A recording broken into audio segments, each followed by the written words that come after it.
Assalamualaikum warahmatullahi wabarakatuh.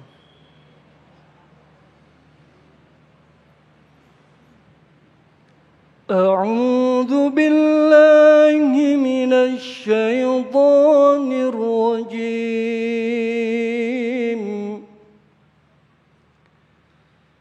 Bismillahirrahmanirrahim.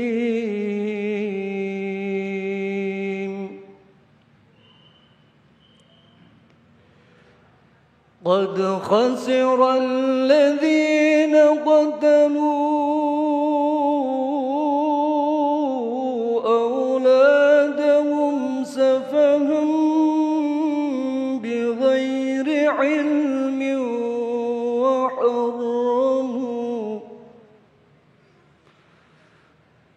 وحرموا ما رزقهم الله افتراء على الله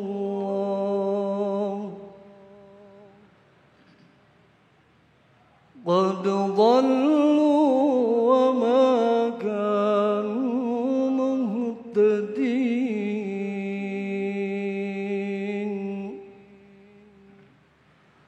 صدق الله العظيم.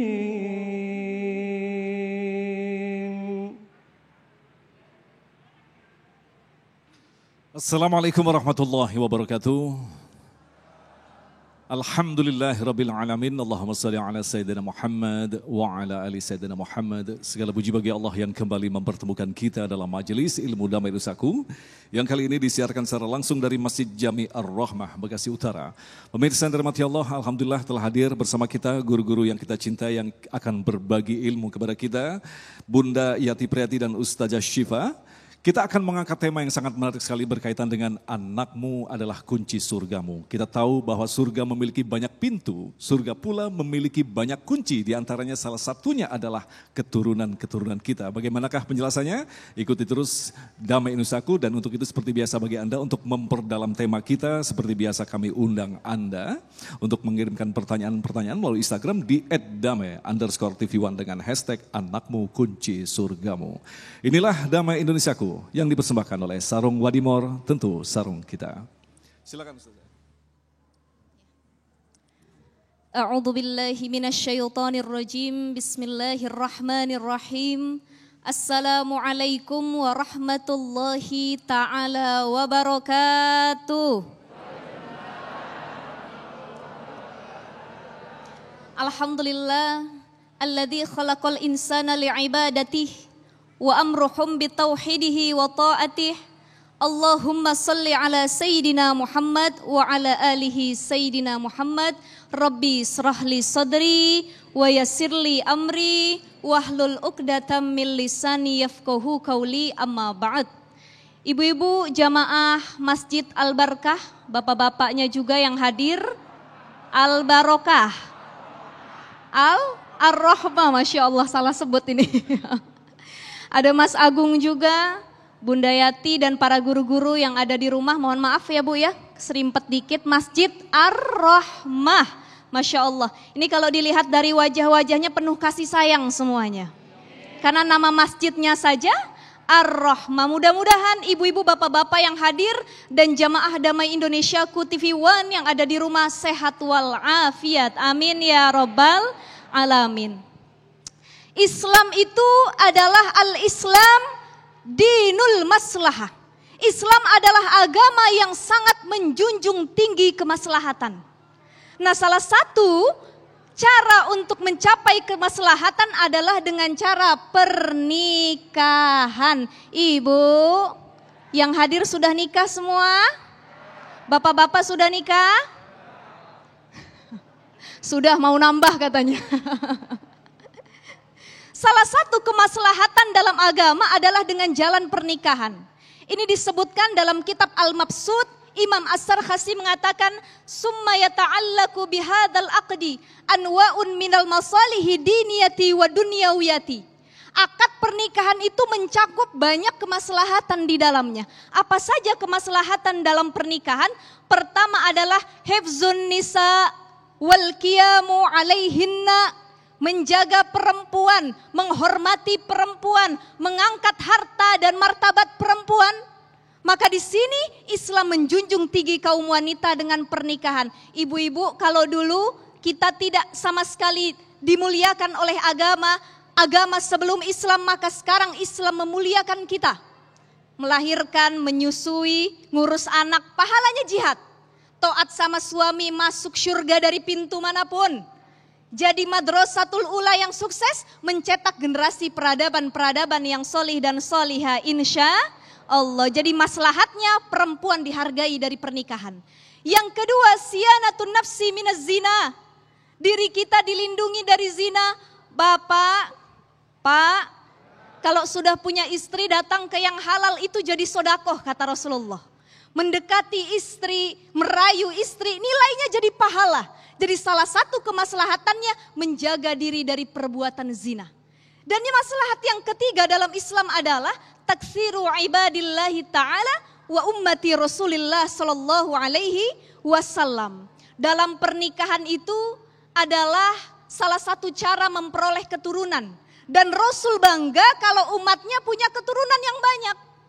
Jadi kalau masih punya keturunan 1, 2, nambah lagi. Mengandung lagi, lahirin lagi, ngandung lagi, lahirin lagi. Tapi lihat juga kesian istrinya kalau digituin mulu ya Pak ya. Kenapa? Karena di sini banyak sekali sekarang sedang beredar tren child free. Ibu, bapak, jamaah TV One yang dimuliakan Allah Subhanahu wa taala, ada istilah child free. Bahkan ada komunitas yang sangat terkenal namanya child free community. Orang-orang yang setelah menikah mereka punya prinsip tidak akan punya anak.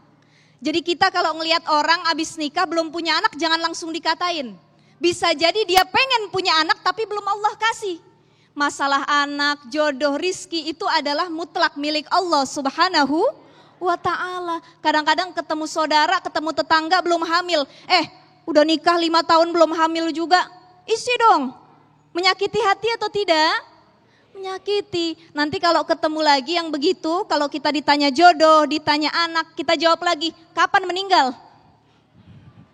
Kira-kira tahu atau tidak? Tidak. Makanya pentingnya menjaga hati orang yang bertemu ketika silaturahim. Nah, apa kira-kira prinsip orang-orang yang child free itu? Mereka tidak mau punya anak pertama karena faktor genetik. Mereka khawatir akan genetiknya. Kalau saya punya anak nanti sama suami takut anaknya nggak ganteng, nggak cantik kayak saya sama suami. Oleh karenanya dia nggak mau punya anak, betul nggak?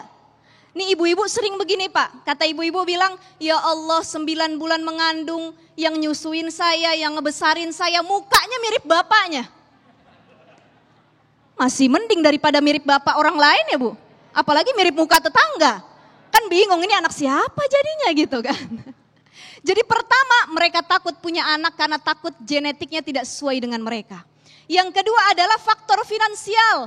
Ya Allah saya takut punya anak, saya berprinsip selama menikah tidak mau punya anak. Karena takut anak saya nggak bisa dibiayain, tidak ada rizkinya sama sekali.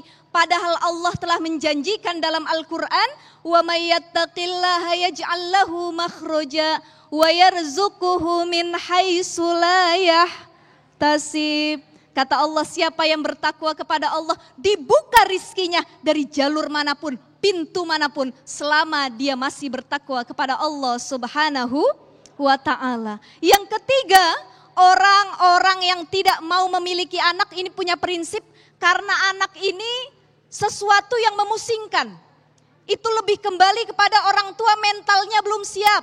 Makanya penting untuk kita semua kalau hendak menikah itu harus belajar ilmu parenting, ilmu pernikahan. Kenapa? Agar mental kita lebih siap menjadi orang tua dan melahirkan generasi yang soleh dan solihah insya Allah. Dan kelebihan punya anak, ibu pertama anak bisa jadi qurrata a'yun. Yang kedua kalau kita wafat anak bisa mendoakan, apalagi kalau dia jadi anak solih insya Allah. Dan yang ketiga, kalau anak-anak kita jadi para penghafal Quran, mereka akan jadi ahlullah, keluarganya Allah. Dan dijanjikan orang tua dari penghafal Quran akan diberikan mahkota kelak di surganya Allah Subhanahu wa ta'ala. Mudah-mudahan Allah karuniakan kita keturunan yang solih dan solihah. Amin ya Rabbal Alamin. Terima kasih Ustazah, pemirsa yang dirahmati Allah. Itulah tadi sebuah gambaran kepada kita betapa ternyata makhluk akhir zaman dipenuhi dengan ketakutan-ketakutan dan paranoid.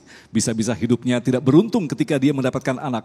Padahal agama ini mengajarkan kepada kita agar kita tidak terlalu percaya diri dengan amalan-amalan kita. Bisa jadi masuknya surga diri kita karena keturunan-keturunan kita atau doa daripada keturunan-keturunan kita. Lantas bagaimanakah melahirkan keturunan-keturunan pewaris surga? Insya Allah Bunda Yati akan menjelaskan selepas pesan-pesan berikut ini. Damai Indonesiaku yang dipersembahkan oleh Sarung Wadimor, tentu sarung kita.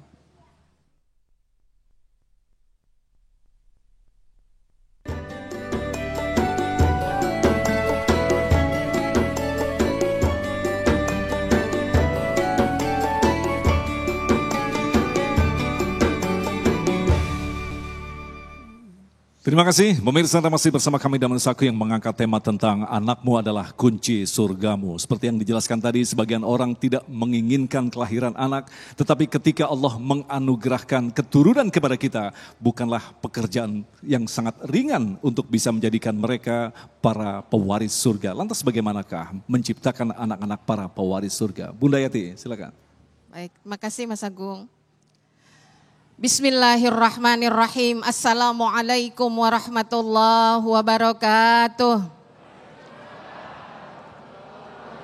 Alhamdulillah. Alhamdulillahilladzi an'ama alaina bi ni'matil iman wal Islam. Asyhadu an la ilaha illallah wa asyhadu anna Muhammadar Rasulullah.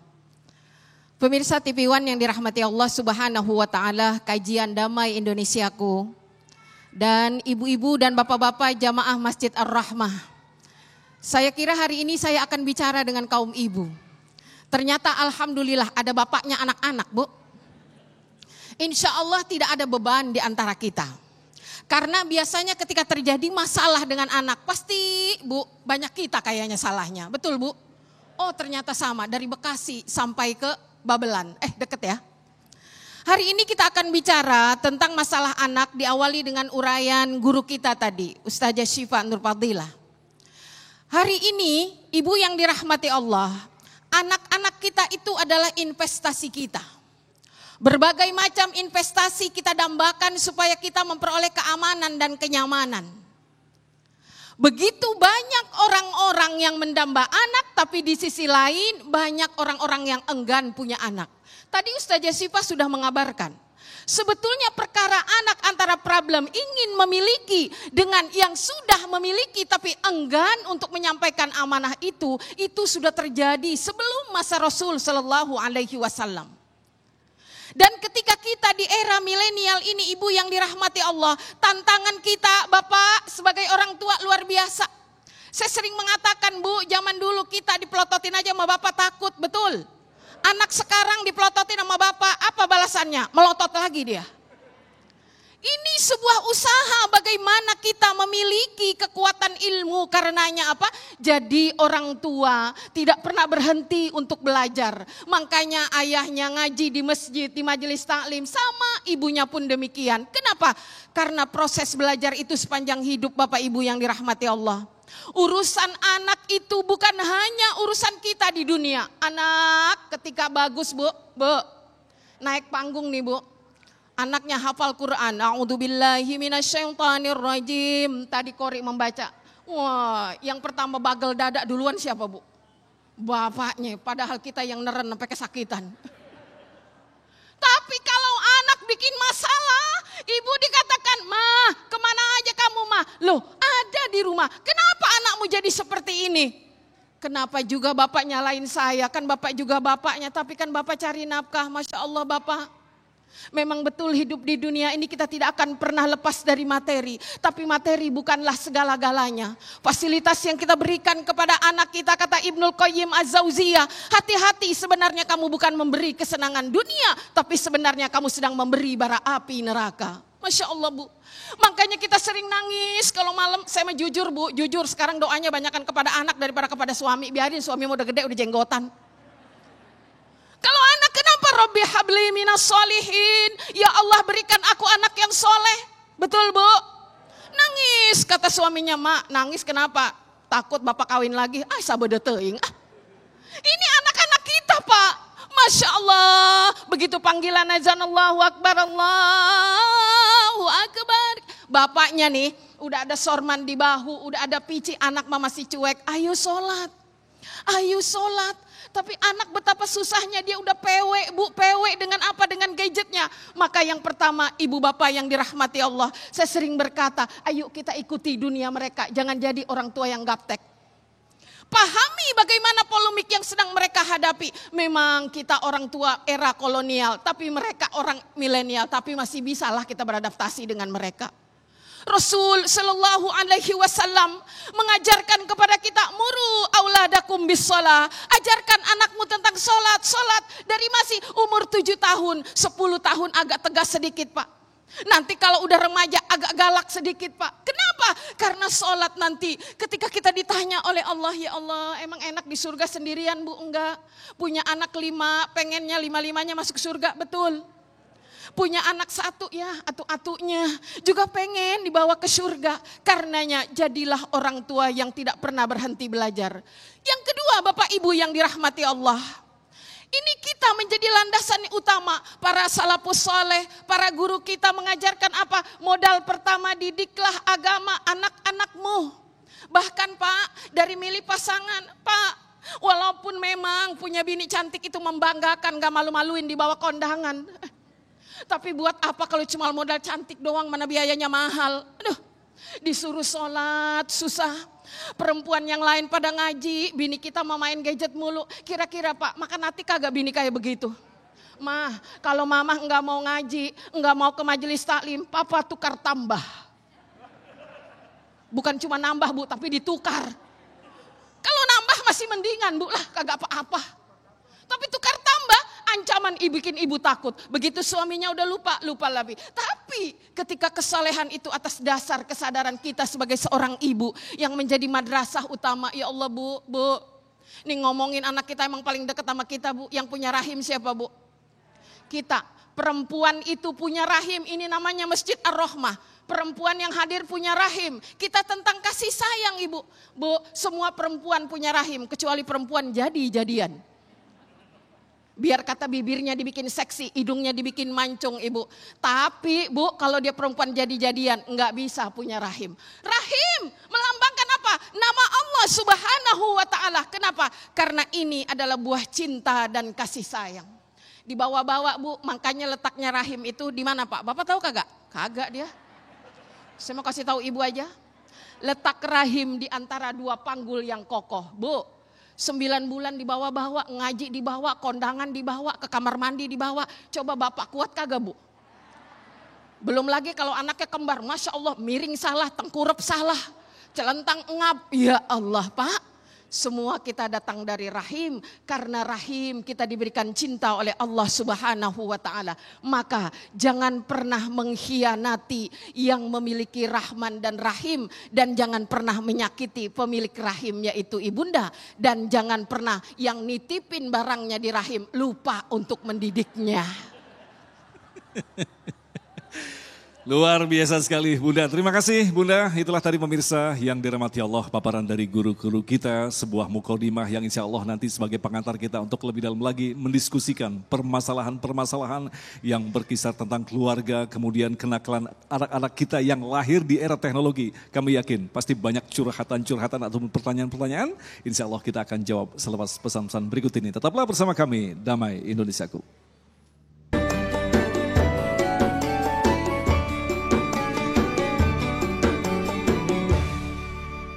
Baik, terima kasih pemirsa, dan masih bersama kami Damai Indonesiaku yang mengangkat tema tentang anakmu adalah kunci surgamu. Alhamdulillah tadi kita telah mendapatkan ilmu yang sangat luar biasa sekali yang memberikan gambaran kepada kita betapa itu adalah pekerjaan yang sangat berat untuk melahirkan anak-anak penghuni surga, di mana anak-anak kita adalah anak-anak yang lahir di era yang sangat luar biasa, era digital, era akhir zaman.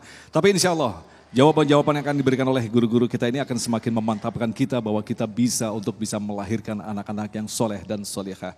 Pertanyaan pertama akan disampaikan oleh Ibu Yaya. Silakan. Assalamualaikum warahmatullahi wabarakatuh. Yang saya hormati para asatidzah, di sini saya ingin bertanya. Tadi Ustazah Sipa menjelaskan bahwa ketika kita sudah meninggal, amalan yang tidak terputus itu salah satunya adalah doa anak yang soleh. Yang ingin saya tanyakan, bagaimana doa anak adopsi? Apakah sama mustajabnya dengan doa anak kandung sendiri? Masya Allah. Dari saya cukup sekian. Assalamualaikum warahmatullahi wabarakatuh. Waalaikumsalam Ustazah Syifa. Pertanyaan yang sangat bagus sekali. Silakan Ustaz. Waalaikumsalam warahmatullahi wabarakatuh. Ini jadi pertanyaan yang memang banyak timbul ya di kalangan masyarakat. Bagaimana kalau memang saya tidak punya anak kandung, tapi anak adopsi atau anak angkat. Nah, anak solih ini kan bukan berarti anak secara nasab saja. Karena anak itu sama dengan orang tua, Bapak Ibu sekalian. Ada anak sabab, ada anak nasab. Anak nasab itu adalah anak yang kita lahirkan, kita kandung, kita besarkan, itu namanya anak nasab. Nah, anak sabab adalah karena ada sebab-sebab tertentu dia menjadi anak kita. Kita ngasih ilmu sama seorang anak itu juga jadi anak kita, anak didik. Ya. Atau kita membesarkan anak orang lain tapi kita didik ilmu agama, jadi ahlul Quran, jadi anak yang solih, maka itu juga sebab dia mempunyai hubungan anak dengan kita. Maka di sini doa anak solih, kalau dari yang saya pahami dari hadis ini, idza matabnu adama, awaladin solihin yada'ulah, maknanya bukan hanya anak secara nasab, tapi anak siapapun yang kita anggap anak, maupun anak didik kita, selama dia mendoakan kita selepas kita wafat, itu juga doanya akan sampai kepada kita. Terutama ini Masya Allah kalau kita jadi tenaga pendidik, jadi guru, kita patut memberikan contoh terbaik, kita doakan anak-anak kita agar mereka juga mendoakan kita. Biasanya guru yang dicintai adalah guru yang selalu dikenang oleh anak-anak muridnya. Kalau sudah tidak ada, Masya Allah, dia datang menziarahi gurunya, dia doakan dalam doanya. Itulah makna awaladin solihin yada'ulah. Seperti itu mungkin. Nah Bunda, ini menarik sekali, artinya hadis tadi memberikan penegasan kepada kita agar kita yang memang ditakdirkan untuk tidak memiliki anak, pernikahan puluhan tahun, ternyata memang Allah tidak menakdirkan memberikan anak kepada kita. Artinya kita tidak perlu khawatir karena memiliki posisi yang sama ketika tadi punya anak kandung dan anak yang adopsi atau anak yang untuk dididik atau sebagainya. Bagaimana menjelaskannya Bunda? Iya, sekali lagi saya juga sering ditanya kayak gini. Balik kita ke kalimatnya. Salah satunya adalah anak yang soleh, walad kalimatnya. Waladin solihin yada'ulah, walad ibu. Kalau anak kandung, bintun ay ibnun. Kalau perempuan, Fatimah binti Muhammad. Kalau laki-laki, Ali bin Abi Thalib. Tapi di sini walad, kalimatnya walad. Walad di sini benar kata ibu, anak adopsi, anak asuh, anak tiri. Maka jangan jadi ibu tiri yang galak. Nah itu, ya anak tiri. Kalau ibu tirinya benar-benar mendidiknya, itu anak Masya Allah investasi juga di luar anak kandung. Makanya kita punya anak kandung Bu, tapi juga anak kita banyak di luar kandungan. Ya. Bukan di luar ibu yang lain, di luar kandungan, ya Bapak. Nah ini, jadi prinsipnya adalah tidak perlu pesimis. Kenapa? Karena ada amal-amal soleh yang lain. Tidak dikaruniai anak, alhamdulillah sering menyantuni anak yatim. Anak-anak yang disantuni nanti ketika jasad kita sudah terlepas, ibu dengan ruhnya mereka datang berbondong-bondong. Kenapa? Siapa kamu nak? Ini adalah ibu asuh saya yang sering memberi sedekah ke panti saya. Kemudian anak angkat Bu, anak adopsi, itu gak diprotes sama Allah. Kenapa? Karena menjadi orang tua bukan hanya sekedar orang tua biologis. Betul, tetapi juga orang tua yang mendidik itu tidak kalah peranannya. Kenapa? Karena setiap anak bukan hanya sekedar dilahirkan. Ibu-ibu yang melahirkan namanya ummun. Ya. Ummun itu adalah semuanya ibu. Ibu-ibu ada juga yang dipanggil dengan istilah walidah. Kalau menyusui kalimatnya wal walidatu yurdi'na auladahunna. Walidah itu adalah peran yang lebih luas dari sekedar ibu. Mengandung, melahirkan, menyusui, mendidik, membesarkan, menyampaikan amanah ini hingga sampai pada Allah. Tapi kalau mau jadi ummun, ibu asuh, ibu tiri, ibu apa lagi? Ibu-ibu, ya semua kita adalah ibu. Anak-anak yang mencintai kita adalah anak-anak kita. Nantikan doa-doa mereka. Bisa jadi yang makbul doa dari anak di luar kandungan. Tapi kalau dua-duanya punya, maka kitalah orang tua yang berbahagia. Nah Ustazah, ini ada tambahan pertanyaan lagi berkaitan dengan penjelasan tadi Ustazah Fi. Lantas bagaimana dengan anak-anak yang di luar nikah? Posisinya seperti apa dia ketika garis secara nasab terhadap ayahnya tidak boleh menjadi wali? Bagaimana? Anak-anak di luar nikah mereka tetap anak juga gitu ya. Memang kalau secara kompilasi hukum Islam merujuk kepada Undang-Undang Perkawinan nomor 1 tahun 1974 ataupun dalam hukum Islam itu sendiri, anak yang lahir di luar perkawinan dia tidak bisa dinasabkan kepada ayahnya dan tidak bisa menjadi wali nikah. Nah kecuali kalau dari perbedaan mazhab di antara para ulama, ada yang mengatakan salah satu pendapat jika anak itu lahir begini, orang tuanya menikah dan ketika pernikahan itu anaknya sudah berusia janinnya lebih dari 6 bulan, maka itu tidak bisa dinasabkan.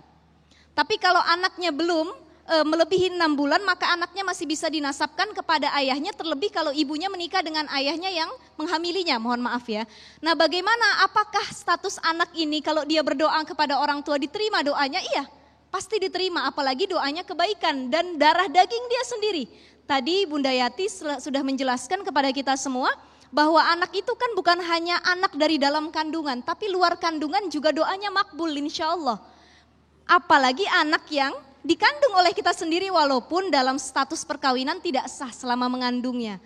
Ya, jadi seperti itu. Ini buat para pemuda-pemudi di luar sana, kita harus melihat lagi kepada nasab, ya. Karena nasab yang baik, investasi anak-anak jangka panjang yang paling terbaik, anak-anak soleh dan soleh itu dilahirkan oleh orang tua yang baik juga.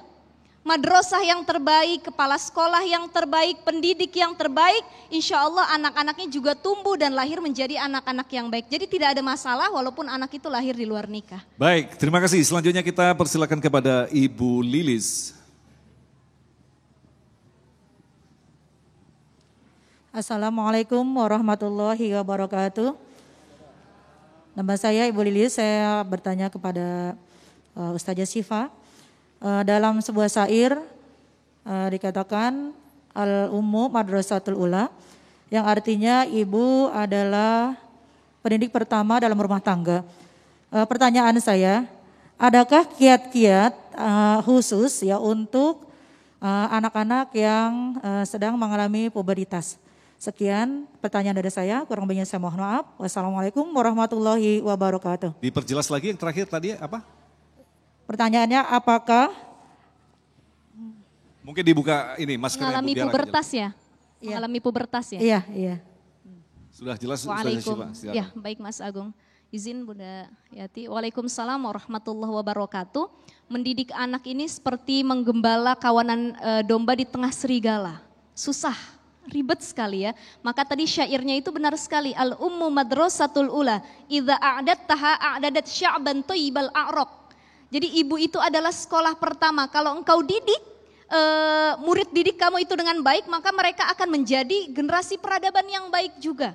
Nah, mendidik anak ini kita akan diuji biasanya ketika anak-anak kita mulai remaja, mulai pubertas, ya. Kalau masih kecil dibilangin sedikit, tadi kata Bunda Yati dipelototin, dimarahin, dipukul sedikit sudah patuh. Tapi kalau sudah pubertas, remaja sudah tidak bisa. Dipelototin balikin pelotot lagi ya, dimarahin, digentak, mereka ngegentak kita lagi. Bahkan kabur dari rumah bisa kalau sudah remaja. Maka di sini harus dari hati ke hati. Orang tua itu bukan hanya menjadikan anak hubungannya antara orang tua dengan anak, tapi juga sahabat. Bagaimana anak merasa nyaman dengan ayahnya, merasa nyaman dengan ibunya. Nah, ketika kita memiliki anak, karakteristik anak ini kan berbeda-beda. Ada anak yang sifatnya bagus, ada anak yang sifatnya mohon maaf menguji kesabaran, ada anak yang pilihan, memang pilihan Allah. Ini sesuai dengan hadis Rasulullah Shallallahu Alaihi Wasallam. Jadi manusia itu ada 3 golongan. Sinfun hayawanun, golongan yang pertama ini sifatnya seperti hewan. Wah, serba enggak puas, tidak pernah kenyang, selalu mengikuti hawa nafsu. Ini golongan yang pertama. Anak pun ada yang karakternya seperti itu. Warisan orang tua tidak pernah puas. Dia dapat, saya harus dapat lebih banyak lagi. Ini golongan yang pertama. Golongan yang kedua kata Rasulullah, sinfun ajsaduhum bani Adam wa arwahuhum arwahu syaitan. Jasadnya bani Adam, tapi ruhnya itu ruh setan. Kelakuannya seperti, nah bukan saya yang ngomong ya, Banyak yang begitu ya, Masya Allah, na'udzubillah. Jadi makanya orang tua jangan pernah mendoakan anaknya, aduh ya Allah kamu nih seperti ini dan itu, menjelek-jelekannya itu tidak boleh. Karena karakter memang berbeda-beda. Dan yang ketiga adalah sinfun fi zillillah. Orang-orang, anak-anak yang lahir dan mereka adalah anak-anak pilihan Allah.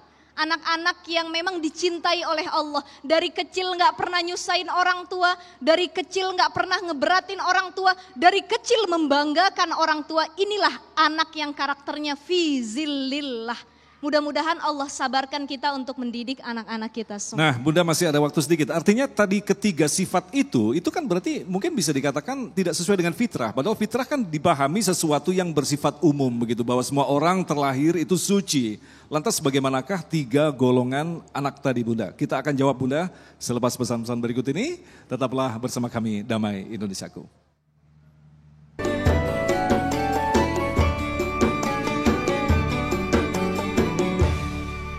Baik, terima kasih pemirsa Anda masih bersama kami Damai Indonesiaku. Sebelum kita lanjutkan penanya berikutnya, kami persilakan Bunda untuk menjawab tentang berkaitan 3 golongan sifat anak tadi. Kita hubungkan dengan fitrah manusia yang sifatnya general. Mereka adalah terlahir suci. Silakan Bunda. Iya, baik. Allah Subhanahu wa Ta'ala berfirman di dalam surah Ar-Rum, ya, surat ke-30 ayat 30. Fa'akim wajhaka lid-dini hanifa fitratallahi allati fataran nasa 'alaiha la tabdila li khalqillah. Tidak ada seseorang pun yang bisa merubah fitrah Allah. Dan ketika kita melihat kepada anak, setiap anak itu punya potensi fitrah. Kullu mauludin yuladu 'alal fitrah. Ya, jadi kita balikin tadi. Siapa yang berurun rembuk di sana? Orang tua sebagai basis pertama pendidikannya. Yang kedua, lingkungan. Maka salah satu hidup yang bahagia kata Rasul adalah punya lingkungan yang baik. Nah, lingkungan juga turut membentuk anak-anak kita. Jadi ketika seorang anak melenceng dari jalur fitrahnya, ingat Allah Subhanahu wa Ta'ala ketika menciptakan jiwa itu wa nafsi wa ma sawwaha, ya. Jadi ada al-fujur, ada at-taqwa. Jadi kita punya kurikulumnya Bapak Ibu. Makanya kenapa kita sering rewel sama anak. Kan kenapa? Jangan sampai mereka lari ke yang fujur. Terus ketika mereka, naudzubillah, ini mah naudzubillah, sudah terjadi lari ke dalam jalur yang Allah murka seperti apa? Maaf ini Allah Subhanahu wa Ta'ala ngajarin kita kan bagaimana putranya Nabi siapa Bu? Bu, Ibu terkenal ini ya. Nabi siapa Bu? Nabi siapa Pak? Nabi Nuh, Masya Allah. Orang-orang bertanya, kenapa ini putra Nabi Nuh? Ya, ini adalah contoh buat kita bahwa ketika Allah Subhanahu wa Ta'ala memberikan potensi tertinggi, potensi fitrah, nah ini bagaimana kita mengikat potensi ini dengan pendidikan yang benar-benar kuat. Tuh makanya saya menganjurin sama ibu-ibu begitu anaknya lahir, azan iqomah, ini mah istri lahir, bapaknya belum pulang. Ya ampun, yang ngajanin siapa? Yang ada aja ada orang laki siapa kayak di situ. Ya Allah. Azanin dulu Pak, pintu gerbangnya adalah la ilaha illallah, ya. Kata Ibnul Qayyim, dengungkan tauhid di anakmu. Komat. Udah gitu saya tanya, Bu, udah azan iqomah udah, nanti 7 hari akikah ya Bu? Ya belum punya kambingnya Ustazah. Imam Syafi'i itu dalam fikihnya Ibu yang dirahmati Allah, boleh Bu ngakekain anak udah umur 7 tahun, maklum baru kebeli kambing. Gak apa-apa, ya. Kenapa? Akok itu membelah, ya dibelah tuh yang buruk-buruk. Diharapkan apa? Fitrah yang baik-baik yang muncul. Setelah itu kita gak santai tidur, ibunya pergi ke sono ke sini, enggak. Terus membimbing mereka sampai mereka berumah tangga.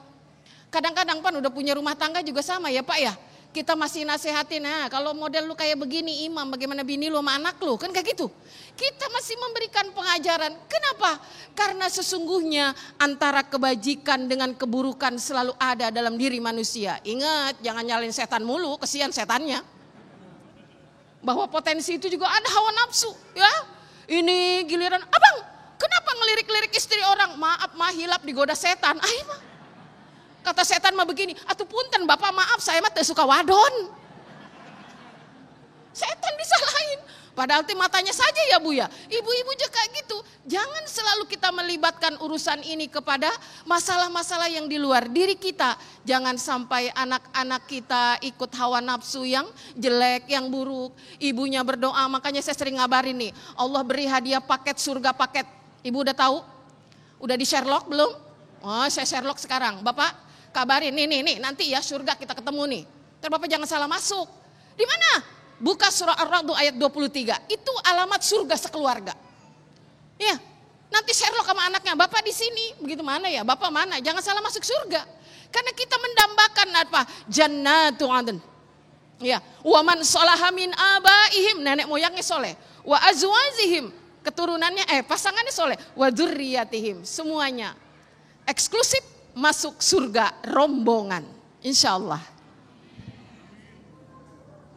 Luar biasa sekali. Baik, kita lanjutkan penanya berikutnya. Kami persilakan kepada Bapak Edi. Silakan Pak Edi.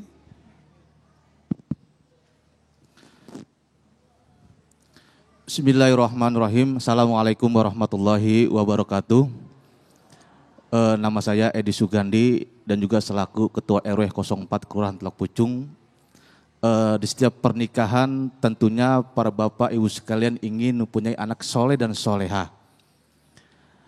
Anak yang soleh dan soleha selalu mendoakan orang tuanya agar masuk ke surganya Allah Subhanahu wa Ta'ala. Dalam pertanyaan saya, apakah orang tua masuk surga kalau tidak melaksanakan perintah Allah Subhanahu wa Ta'ala, yaitu sholat 5 waktu? Mungkin itu saja. Sekian, terima kasih. Assalamualaikum warahmatullahi wabarakatuh. Waalaikumsalam warahmatullahi wabarakatuh. Silakan Ustazah Syifa. Bismillahirrahmanirrahim. Orang tua itu contoh pertama untuk anak-anaknya. Bagaimana kalau orang tuanya tidak sholat 5 waktu, tapi dia sering menyuruh anaknya, ini tidak sesuai dengan contoh. Salah satu teladan yang paling terbaik kita lihat adalah Rasulullah Shallallahu Alaihi Wasallam. Rasulullah itu kalau mengajarkan kepada umatnya, kepada sahabatnya, kepada anak-anaknya, mantu cucunya, itu bukan hanya dengan ucapan, tapi juga dengan fi'lun, perbuatan. Ya, kebanyakan dari kita pengen mendidik anak tapi yang dilontarkan hanya dari qaul saja, ucapan saja. Nak ngaji nak, sholat nak, ibadah nak sama Allah nak. Anak kita akhirnya masuk kuping kanan, keluar kuping kiri. Ya kan? Betul ya, jangankan anak, bini aja begitu ya Pak. Bu, pakai jilbab Bu, pakai jilbab. Cuman nyuruh tapi nggak ngebeliin jilbab. Betul nggak? Makanya kalau nyuruh istri tampil cantik pakai jilbab, beliin yang paling mahal. Ya, ini pulang-pulang sudah membandingkan istri sama orang lain. Mah, kamu kalau pakai jilbab kayak Bunda Yati dong. Kenapa? Cantik bener Bunda Yati katanya. Iya Pak, tapi jilbabnya mahal bener, beliin ngapa? Yaudah ntar deh, wallahu alam bisawab, kata suaminya. Nah ini kan salah seperti ini ya. Jadi kalau kita mendakwahi keluarga kita, apalagi orang-orang terdekat, patut dengan perbuatan kita langsung. Maka di sini orang tua yang tidak mencontohkan perbuatan baiknya kepada anaknya, ini bisa jadi tidak membuat anak kita jadi anak solih. Malah susah, akhirnya masuk neraka sekeluarga, bukan masuk surga sekeluarga lagi. Ya, orang tua sebenarnya kalau pengen masuk surga jalurnya banyak. Tadi sudah saya sampaikan, pertama anaknya jadi ahlul Quran, ahlullah, dikasih mahkota kebanggaan nanti di surga. Makanya anak mumpung masih kecil berlomba-lomba ajarin Quran, perdalamin memahami Al-Quran. Yang kedua, orang tua punya investasi untuk masuk surga, jalan tembus masuk surga itu dengan investasi jangka panjang anak-anaknya. Terutama anak yang wafat ketika masih kecil dan masih bayi.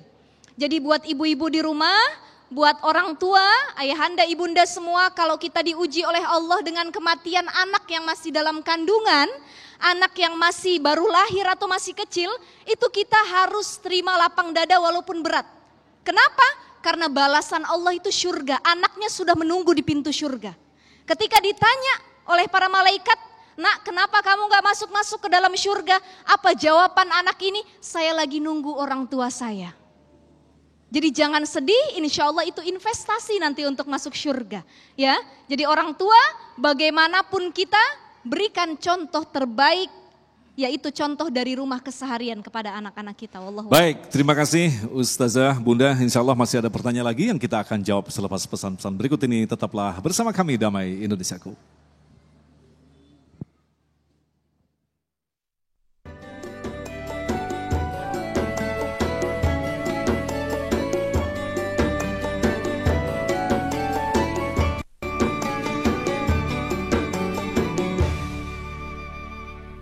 Assalamualaikum warahmatullahi wabarakatuh. Pemirsa Damai Indonesiaku, apa kabar? Senang sekali saya Rizal Akbar bisa kembali bersama Anda tentunya di Damai Indonesiaku. Kali ini saya tidak sendiri, saya ditemani dengan Bunda Yati. Halo Bun, apa kabar? Alhamdulillah sehat, Masya Allah. Sehat bugar sekali Bun. Sehat, alhamdulillah. Bun, by the way, mumpung saya lagi di sini ketemu Bunda, kan Bunda sibuk banget. Saya mau langsung nanya nih sama Bunda nih. Bun, katanya anak-anakmu itu adalah amanah dan kunci surgamu. Betul nggak tuh Bun? Betul.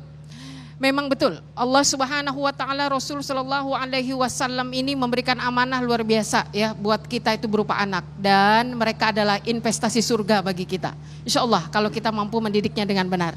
Betul ya Bun, apalagi di tengah pandemi seperti ini kita harus jaga anak-anak kita, begitu ya, kesehatannya, pendidikannya dan semuanya, betul ya Bun ya? Ya, anak-anak di masa pandemi ini kan rentan ya, bahkan bukan cuma anak-anak, kita orang dewasa. Nah tapi anak-anak kan lebih sulit lagi gitu kan. Nah karenanya itu kita wajib memberikan nutrisi yang baik untuk mereka tentunya. Luar biasa Bun. Berbicara tentang nutrisi nih Bun, saya punya kabar gembira buat Bunda dan juga buat pemirsa yang ada di rumah. Masya Allah, Masya Allah. Iya, ini dia nih. Masya Allah. Nih, susu steril 7 kurma Bun. Ini bisa jadi pelengkap nutrisi yang bisa bantu jaga daya tahan tubuh biar nggak gampang sakit nih Bun. Masya Allah, jadi ini 7 kurma susu. Betul Bun. Ayo Bun, kita coba yuk sama-sama Bun. Allah. Masya Allah. Ya. Bismillahirrahmanirrahim.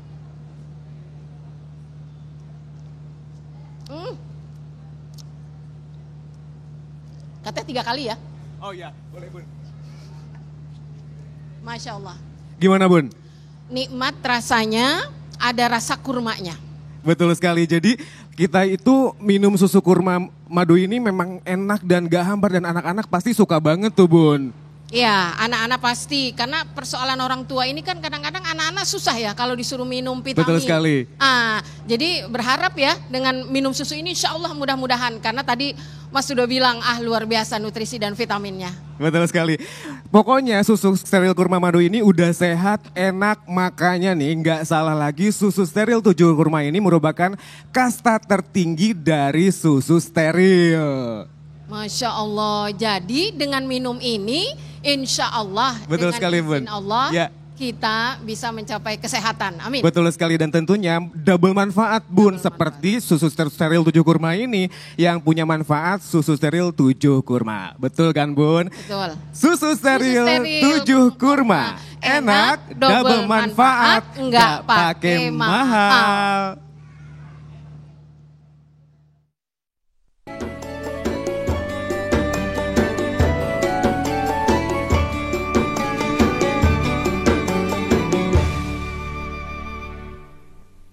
Terima kasih pemirsa yang dirahmati Allah, Anda masih bersama kami Damai Indonesiaku yang tentu saja terselenggara. Kita mengikuti protokol kesehatan 5M yang ditetapkan, salah satunya adalah jaga jarak, kemudian memakai masker. Dan baik, kita akan lanjutkan lagi di segmen berikut ini untuk menjawab pertanyaan-pertanyaan yang telah disiapkan oleh para jemaah masjid. Kami persilakan selanjutnya, kami persilakan Ibu Masfiroh yang akan dijawab oleh Ustazah Syifa. Silakan Bunda, sudah menyala Bunda, langsung digunakan saja. Bismillahirrahmanirrahim. Assalamualaikum warahmatullahi wabarakatuh. Ustazah, saya mau bertanya, saya punya seorang putra bungsu, tapi dia baik, patuh kepada agama. Tapi kenapa ya, kalau saya bicara baik nasihat ataupun bicara yang lain, kayaknya dia berpaling, nggak mau dengerin gitu. Sedangkan kata adik saya nih, emang dia mah pendiam orangnya, tapi kalau dia butuh banyak tuh bicaranya. Bagaimana tuh solusinya Ustazah? Makasih. Assalamualaikum warahmatullahi wabarakatuh. Silakan Ustazah. Jadi ibu punya anaknya itu nurut, patuh gitu ya, anak bungsu ya, pangbungsuna kalau bahasa orang Sundanya. Biasanya anak bungsu ini anak kesayangan dari orang tuanya, tapi gimana tadi nggak mau diajak bicara gitu dalam perkara yang lain. Tapi taat beragama dia, sholat selalu, nggak pernah subuh kali itu anak muda dibangunin, nggak pernah dia bangun sendiri. Sholatnya puasa nggak pernah bolong. Dalam agama itu tidak mau patuh gitu ya? Di agama itu semua dia kerjain dengan ajaran Islam karena memang dia asal mulanya sekolahnya di Sanawiyah Aliyah. Nah yang saya tanyakan ini, kalau saya mau bicara baik nasihat ataupun ngomong apa dah gitu ya. Nah gini. Dia berpaling nutup pintu masuk kamar gitu. Jadi saya bagaimana solusinya? Jadi begini Bapak Ibu sekalian, para jamaah Damai TV One yang ada di rumah, anak itu memang bisa jadi fitnatul lakum. Jadi ujian buat orang tuanya. Jadi punya anak baik, bager, solih, nurut, itu belum tentu baik. Atau diam, tidak pernah melawan, bisa jadi ada sesuatu hal yang disembunyikan. Nah orang tua kan tidak pernah tahu apa yang ada di dalam kehidupan anak-anak kita. Oleh karenanya memang sosok ayah dan sosok ibu itu harus benar-benar menjadi kawan. Itu tadi sudah sanawiyah ya, berarti sudah mumayyiz, sudah baligh gitu. Iya harus jadi sosok kawan, gak bisa memarahin lagi. Tapi bilang kita duduk santai, kita ngobrol 4 mata nak. Sini deh ibu pengen tanya. Nah kenapa sih coba deh, anggap aja ibu itu teman, ayah itu sebagai kawan. Ya, kerusakan anak zaman sekarang adalah ada istilah dengan father hanger. Father hanger itu adalah ayah yang tidak mau tahu urusan perkara anaknya, diserahkan kepada ibu. Padahal apalagi kalau kita punya anak laki-laki, biasanya anak laki-laki ini lebih nurut dan dominan kepada ayahnya. Makanya anak laki-laki kalau udah usia 5 tahun ke atas dekatkan kepada ayahnya. Kenapa? Pertama biar dia tidak mencontoh pakaian perempuan. Kedua dia tidak mencontoh sikap dari ibunya perempuan. Jadi lebih contoh itu kepada ayahnya. Nah kalau anak perempuan kebalikannya banyak yang lebih dekat kepada ayahnya. Harusnya lebih dekat juga kepada ibunya. Kenapa? Biar saling mengisi satu sama lain. Ya. Nah maka anak itu bukan hanya jadi qurrata ayun, penyejuk mata, nurut, enak ya, disuruh bisa, tapi juga dia jadi fitnah, ujian buat kita. Nah orang tua di sini harus sabarnya itu harus dipupuk lagi, sabarnya harus ditingkatkan lagi. Kalau memang kita tidak bisa menasehatinya, coba cari orang yang kiranya dekat dengan dia dan bisa menyampaikan. Dia dekat sama kakaknya bilang, coba deh kak, kamu nasehatin adik kamu. Dia dekat sama ayahnya, ya coba ayah yang ngomong sama dia. Ya, jadi ibu ini kan bukan hanya bertanggung jawab sendiri, tapi ayahnya, keluarga yang lain, kakek neneknya itu juga bisa berperan untuk sama-sama mendidik anak-anak kita seperti itu. Baik, terima kasih Ustazah. Berikutnya pertanyaan untuk Bunda dari Instagram nih Bun, dari Tari Luhur. Assalamualaikum. Bagaimanakah Ustazah, orang tua yang mempunyai anak istimewa sejak lahir atau bisa dikatakan anak yang berkebutuhan khusus? Apakah merawat, mendidik dan membesarkannya menjadi ladang pahala? Karena semua serba ekstra dan beda dengan anak-anak normal. Dan yang menarik pertanyaannya, dan apakah ini termasuk bagian ujian orang tua karena Allah sedang menegur kita? Bagaimanakah memaknainya, Bunda? Ya, Masya Allah, ini orang-orang tua, para orang tua yang diberi anak berkebutuhan khusus itu, artinya Allah percaya kepada bapak dan ibu diberikan amanah yang berbeda dengan orang tua yang lain. Segenap tenaga, pikiran, biaya itu pasti ekstra. Tapi disinilah Allah Subhanahu wa Ta'ala memberikan amanah ini yang Allah yakin. Allah percaya pada bapak ibu yang putra dan putrinya spesial ini pasti bisa. Jadi kenapa kadang orang tua mengeluh? Nah ini juga termasuk bagi orang tua yang enggan punya anak, alasan-alasan body itu bisa jadi salah satunya. Tapi masih ada bapak ibu yang membuat kita itu miris mendengarnya. Mereka takut. Takut itu kan sebetulnya belum terjadi. Hanya perasaan saja.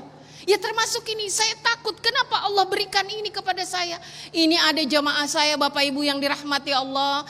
Neneknya ngaji, bahkan ibunya. Ini masih seperti Ustazah Syifa, ini muda, sering konsultasi.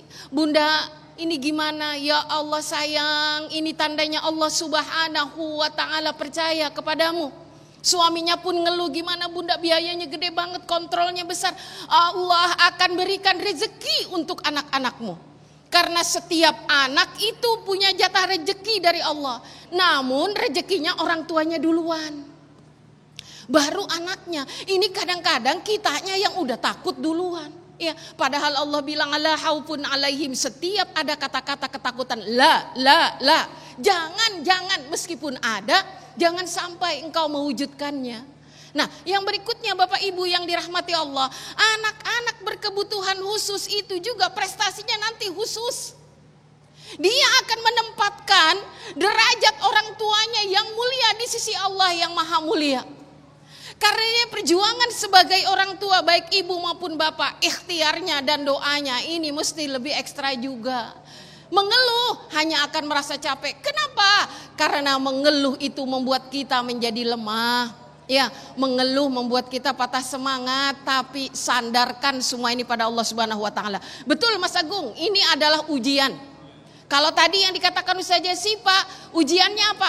Fitnah tadi. Kenapa? Bangun komunikasi. Iya, karena ini udah tahap remaja. Oh, saya udah selesai pada level itu Ibu. Iya, sampai Bu, kalau anak jauh dari pandangan mata, saya harus ngecek ke sana dengan siapa dia berteman. Buku apa yang dia baca? Organisasi apa yang dia ikuti? Kenapa? Jangan sampai anak pulang ke rumah, saya nggak kenal lagi siapa anak saya. Seperti itu. Nah, termasuk ketika kebutuhan ini, yuk kita berjuang. Biarin kita, makanya jangan banyak kepo sama urusan anak orang. Iya, karena urusan kita aja udah ngejelimet ya Ibu. Banyaklah berdoa kepada Allah, insya Allah Allah bantu. Tengadahkan tangan di sepertiga malam, kata malaikat Jibril, ya Rob, malu kalau nggak dikabul. Kenapa? Lihat, nengadahnya suami istri. Masya Allah, ini resep kami berdua. Insya Allah mudah-mudahan manfaat. Amin, ya Rabbal Alamin. Baik, pertanyaan berikutnya masih dari Instagram untuk Ustazah Syifa. Ini adalah pertanyaan yang juga berkaitan tentang antara hubungan ibu dan anak. Ini pertanyaan menarik sekali. Bagaimanakah saya menghadapi orang tua yang memiliki watak keras kepala dan sering memaki kepada saya ketika ingin memberitahu apapun? Lantas bagaimanakah saya menasihatinya sedangkan dia adalah orang tua saya? Ustazah Syifa. Ya, waalaikumsalam warahmatullahi wabarakatuh. Menarik sekali, ada sebutan anak durhaka. Lalu pertanyaan kita timbul juga, ada nggak orang tua durhaka? Betul ya? Karena selama ini yang dibilang anak durhaka saja. Padahal orang tua juga ada tipe orang tua yang durhaka. Dulu pernah ada yang datang kepada Umar bin Khattab, beliau mengadukan. Mengatakan, wahai Umar bin Khattab, aku ingin mengadukan. Mengadukan siapa? Ini ibuku. Ibu dan ayahku adalah orang yang tidak pernah mendidik agama kepadaku. Mereka selalu mengatakan perkataan yang kasar, yang kotor. Bu, ibu, manggil anak coba deh kita rubah. Kita contoh dari Luqmanul Hakim. Ya bunayya, wahai anakku.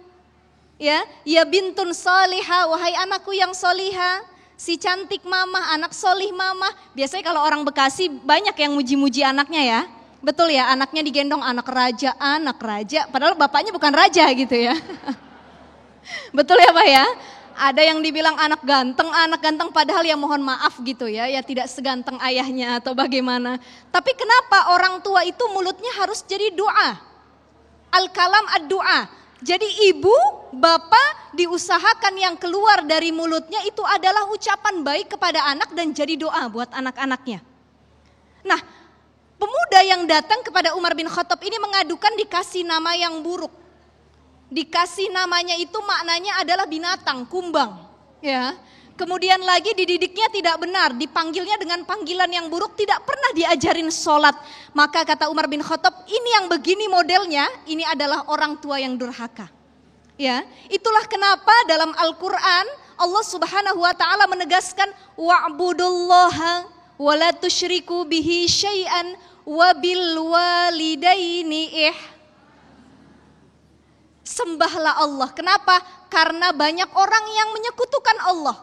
Melihat yang menjanjikan sedikit, mereka menyekutukan Allah. Pengen kaya, pengen dapat jodoh, pengen dapat jabatan, nyekutuin Allah. Ini susah. Menyembah kepada Allah, benar-benar menghadirkan hati kita untuk Allah, ini pun ujian. Banyak setan yang menggoda. Yang kedua, wabil walidaini ihsana. Berbuat baik kepada orang tua, karena orang tua itu bisa jadi nanti menjadi ujian buat anak-anaknya, apalagi di hari tua. Orang tua kalau sudah tua kembali dia seperti anak kecil, minum pengen diambil, tiap hari pengennya ditelepon. Kalau datang anaknya maunya dibelanja, betul nggak? Jadi kayak anak-anak ngerengek. Apalagi kalau ibu kita, ayah kita itu sudah tua, lansia, dia sakit lagi. Nah ini seperti bayi mengalahkan bayi. Kalau kita ngurus bayi, bersihin kotorannya, walaupun jijik tapi ya masih bayi ya Bu ya. Nah kalau orang tua bersihin kotorannya itu jadi ujian buat anak-anaknya. Sanggup nggak kita untuk berbuat baik kepada orang tua kita? Maka cara yang terbaik adalah doakan dan nasihati dengan pelan. Nah Bunda masih tersisa sedikit waktu, mungkin bisa ditambahkan lantas bagaimanakah kita berkomunikasi dengan orang tua dengan model seperti ini. Seringkali orang tua mengatakan ngertilah ibu, tapi di lain sisi ibu juga harus ngerti kepada saya. Bagaimanakah kita bisa memunculkan kesetaraan agar rumah tangga, kehidupan berumah tangga dengan anak itu terasa tenang atau seperti apa Bun? Orang tua tetaplah orang tua. Jangankan hanya karakter, beda agama kita tetap wajib bakti kepadanya. Bukankah begitu ajaran Rasul Sallallahu Alaihi Wasallam? Ketika kita berhadapan dengan situasi di mana kita diuji oleh Allah, berhadapan dengan orang tua, salah satunya pakai trik Bapak Ibu yang dirahmati Allah. Iya, siapa yang melayani orang tuanya dengan baik, insya Allah di hari tua kita akan dilayani dengan baik. Bukankah lama-kelamaan kita akan lemah Bu? Kalau sekarang anak-anak kita yang gagah, kita udah mulai lemah. Dulu body bapaknya yang keker, sekarang bapaknya sudah mulai turun 3 derajat. Anaknya mulai mapan, lemah kita. Wahnan ala wahnin bukan hanya milik perempuan, bapaknya pun demikian. Karenanya kalau kita ingat itu, ya Rob, ya Rob, jadikan aku birrul walidain. Nah itu, birrun itu apa? Kebaikan yang tidak menginginkan balasan. Kalau trik yang dipakai, kalau saya sih gini, pengen ngomong nih sama bapak nih, supaya seneng-seneng. Kira-kira senengnya apa nih? Kalau abi saya senengnya yang anggur hijau, bawain aja. Lagi-lagi makan ya, kita bicara yang enak-enak. Setelah pikirannya enak, kita masukin bahwa kita ingin merubah sikapnya.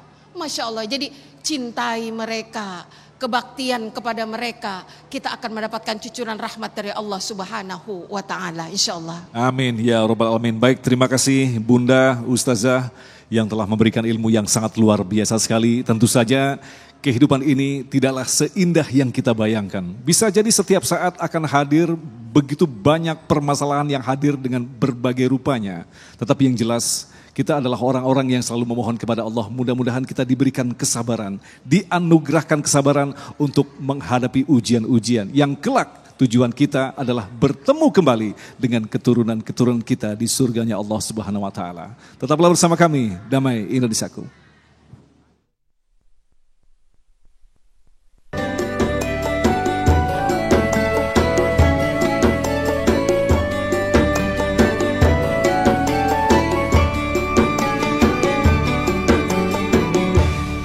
Demikian pemirsa yang dirahmati Allah, Damai Nusaku untuk kesempatan hari ini, dan insya Allah besok di Ahad 3 Oktober kami akan menghadirkan Ustadz Syahid Kutub dan Ustadz Hilmi Firdausi dengan tema tujuan hidup manusia. Agung Izul Haq dan kerabat kerja Damai Nusaku serta pendukung acara ini Sarung Wadi Mortentu Sarung kita mengucapkan terima kasih atas perhatian Anda. Assalamualaikum warahmatullahi wabarakatuh. Bismillahirrahmanirrahim. Alhamdulillahi rabbil alamin, hamdan na'imin hamdas syakirin, hamda yuwafi na'mahu wa yukafi mazidah. Rabbana lakal hamdu lakas syukru lakal mulku kama yanbaghi li jalali wajhikal karim wa li'azimi sultanik. Ya Allah yang Maha Rahman, Maha Rahim, jadikan putra dan putri kami anak yang soleh dan solehah. Berikan ilmu kepada kami, ilmu yang sebanyak-banyaknya, agar kami dapat mengemban amanah ini dengan sebaik-baiknya. Ya Allah ya Rabbana, sebagaimana Engkau titipkan amanah-Mu berupa anak-anak kami, maka jadikanlah mereka permata hati penyejuk jiwa yang dapat mengantarkan kami ke surga. Bimbinglah mereka, bimbing juga kami ya Rabb, agar senantiasa berada di jalan yang Engkau ridhai. Rabbana hablana min azwajina wa dhurriyyatina qurrata a'yunin waj'alna lil muttaqina imama. Rabbana wal ikhwanina alladhina sabaquna bil iman wa la taj'al fi qulubina ghillan lil ladzina amanu rabbana innaka ra'ufur rahim. Rabbana atina fid dunya hasanah wa fil akhirati hasanah wa qina adzabannar. Subhana rabbika rabbil izzati amma yasifun wa salamun alal mursalin walhamdulillahi rabbil alamin. Amin ya Allah.